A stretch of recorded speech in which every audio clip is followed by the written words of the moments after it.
All right, well, welcome everyone. I am JJ. Let's do an example problem. So we have a turnbuckle here is being tightened until our tension in cable AB is 2.4 kilonewtons.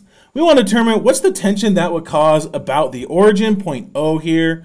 And then we want to get that given as a Cartesian vector and then give the magnitude of the moment. And then we're given coordinates. A is at 1.602. We could get that by tracing the points out. We're just moving things along.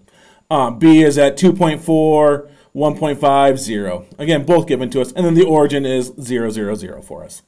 So let's come in and give this a go.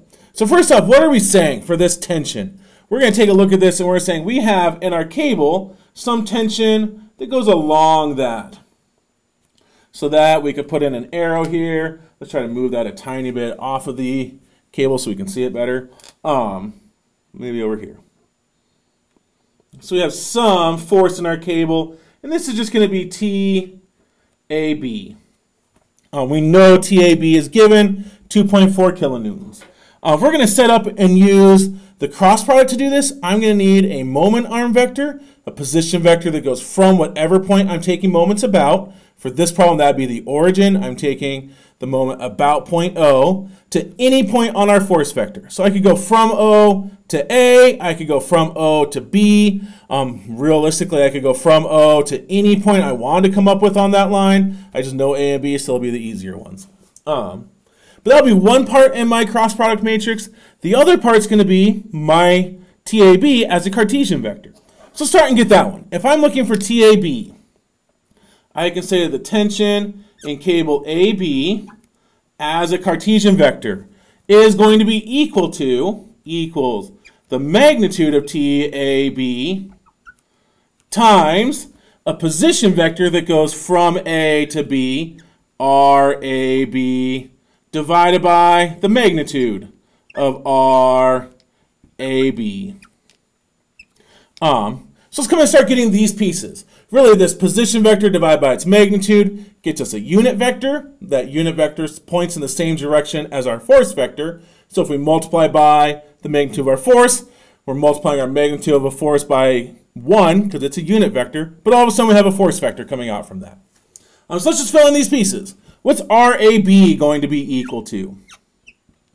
RAB. I'm using RAB because our force is going from A down to B. So B is the tip of that, A is the tail. This goes from A to B. I want to do tip minus tail, so B minus A. So this will be 2.4 minus 1.6i, 2.4 minus 1.6i, plus B minus A's J component, or 1.5 minus 0, plus 1.5 minus 0, J. And then same thing for our K, B minus A. 0 minus 2, K, plus 0 minus 2, K. And our units for all of that should just be our units of distance, meters. Meters.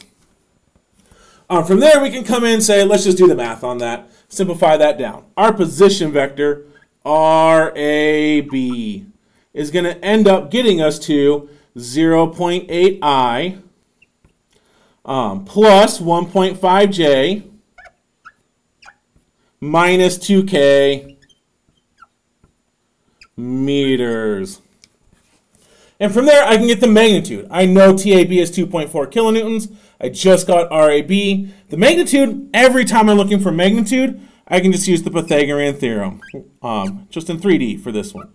But our magnitude of RAB is the square root of our I component squared, 0.8 squared, plus our J component squared, plus 1.5 squared, plus our K component squared, or plus 2 squared. And I always just ignore the negatives when I'm doing magnitude, because we square it, it doesn't matter. But this is going to get us 2.625 meters. 2.625 meters. Which means I have all three pieces in here. I can get my force vector figured out. TAB as a force vector is Let's take that tension and divide it by RAB. We'll pull those out. That would be 2.4 kilonewtons divided by the magnitude of our position vector, 2.625, times our position vector, times RAB, or times 0.8 I plus 1.5 J minus 2K is where we're going with that. From a unit standpoint, we have meters here for our magnitude. We had meters for our position vector. Those will cancel because we're dividing meters by meters. We'll be left with just force in here. Our units for force were given as kilonewtons. So we're going to get kilonewtons out for this. This is going to work out to be 0.731 I, 0.731 I, plus 1.371 J, minus 1.829 K kilonewtons. So that's half of my cross product that I'm looking for. I can get in here, remember cross product when we're dealing with moment. Probably should have written this down earlier. But our moment as a cross product. So we're doing our moment about the origin in here. Our moment about O is going to be a position vector crossed with a force vector. And we just found our force vector here. That's our TAB. R, again, we mentioned this before, but that should just be, we want a vector that goes from the point we're taking moment about. We're told about point O. So from O to any point on our force vector. So that could either be from origin to A or the origin to B. We can kind of come in and just choose one in here. I'm going to work with R, which one do I do? ROA in here. Again, I could use ROB. We get the exact same answer out, even though our numbers for the matrix will look a little bit different. The way we work it out is going to balance out and we get the same final answer in here. So just choose one of those. I could get the RAB, not RAB, ROA in here. We already found ROB. ROA, our position vector that goes from the origin to point A, is going to be ROA is equal to, let's try that one more time to move it off of my drawing. ROA should get us to, well, I just want to take my coordinates of A, because that's going to be my tip, minus the coordinates of the origin. A minus the origin will just be whatever the coordinates of A are, right here, minus the origin, minus 0, 0, 0. So this is going to get us 1.6 I plus 0J, plus 0J, plus 2K. And we'd have meters here. Don't always just assume it's the coordinates of one of the points. We're technically doing A minus the origin. The origin is just 0 though, so it comes out to be the same as the coordinates of A. But that's enough. I now have my moment arm vector. I have my force vector. I can set up a cross product matrix. So I can come and say my moment about point O, MO, for this problem is, remember our top line of that matrix is always, we just write out IJK. So IJK.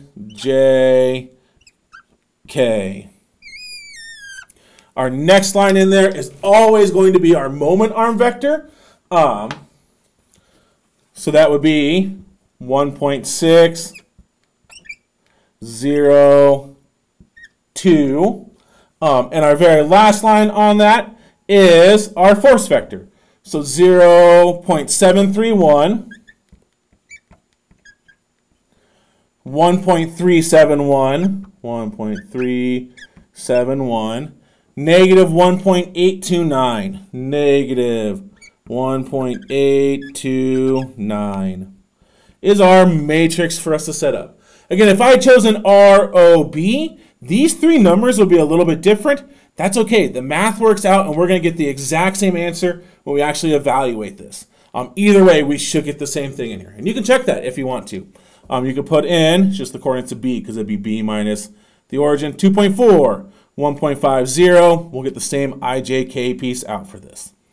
Let's set this equal to, let's evaluate our I component first. So I times, if I ignore my column and row for I, I'm left with just j and k pieces left over. And we always do our top left, which would be 0, times the bottom right, negative 1.829, minus the top right times our bottom left, or minus 2 times 1.371. And that's our entire I component. We can go and get our j component. Don't forget, we always subtract out j. It's just the way the math works, so we can always do top left times bottom right minus top right times bottom left. Always subtract j.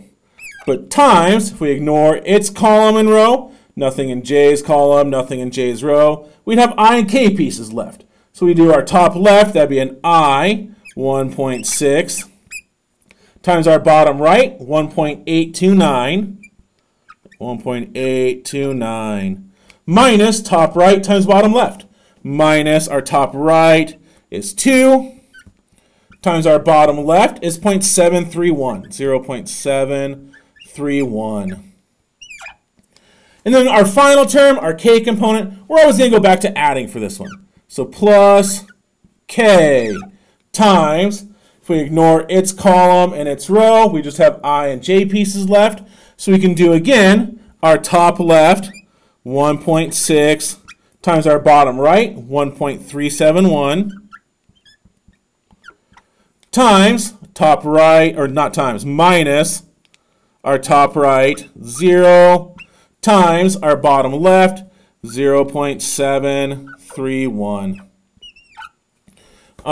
Which all I have to do is the math to evaluate that. We'll end up getting here that my moment about the origin as a Cartesian vector is, this term goes to 0, so just minus 2 times 1.371 will be negative 2.74 I. Then we can come back in and get our j component. Don't forget the negative here. It's a really common thing for people to drop that. We're going to get here plus 4.39 j.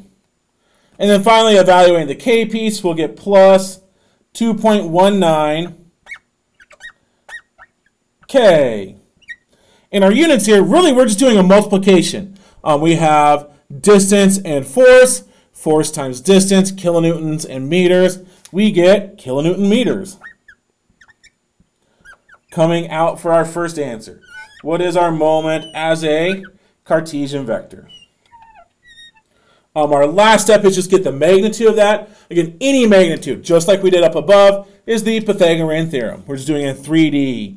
So our magnitude of this moment about the origin should get us to the square root of our I component squared, 2.74 squared, plus our j component squared, plus 4.39 squared, plus that k component squared, plus 2.19 squared. Or that moment has a magnitude, the magnitude of our moment is going to get us 5.62 kilonewton meters, which would be our final answer for our problem. We can do moments. These are totally doable in 3D as long as we can kind of plug through our steps. Don't panic over this. 3D tends to make people just shut down because it looks harder. You can do this. The key thing here where everyone tends to go wrong is don't forget that negative. And make sure we're getting our vector set up correct for everything. But hopefully this was useful for you. If it was, hit that like and subscribe button. Let's get you an A with JJ.